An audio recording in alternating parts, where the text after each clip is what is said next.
I actually want to talk a little bit about Scream too, because your character Billy Loomis it was only in the first film, but he's become one of the most iconic horror villains ever. And obviously, you made a brief return in the newer Screams, and now there's talk you might be in Scream 7.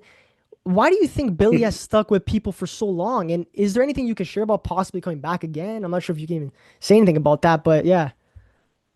I mean, I can say I have nothing to do with Scream 7. I'm not in it. I've never read it. I have no idea what it's about. I know Matt's in it because I know Matt.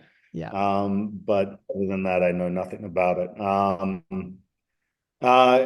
Yeah, I don't, it's hard to know. I mean, I think, Wes Craven was really on to, this idea of the collective conscious and this idea that, you know, um, certain characters can transcend the screen and the imagination, and so he liked to operate in a way that he used the humor to open you up emotionally, and then he could scare the crap out of you.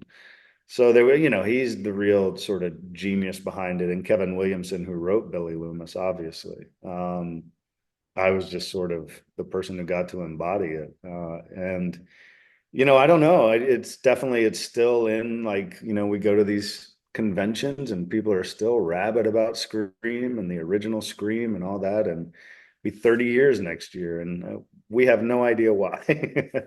Well, But I'm very grateful for it.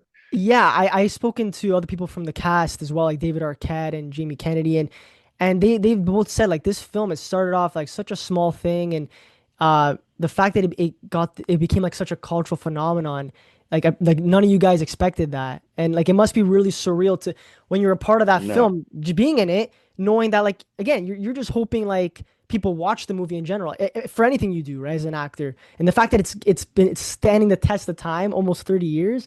That must be like the best feeling ever, man. Like that now that it's being passed down through generations.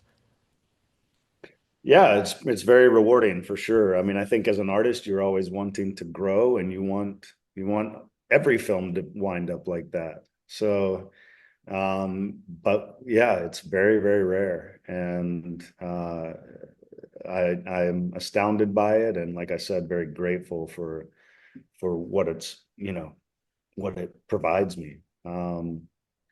But yeah, it's I think you always hope to have one of those at least every decade that, like, people talk about for a while. I actually read that Scream, it almost got shut down just like 2 weeks into filming, and after they sent in the Drew Barrymore scene, and the studio didn't really understand what the movie was.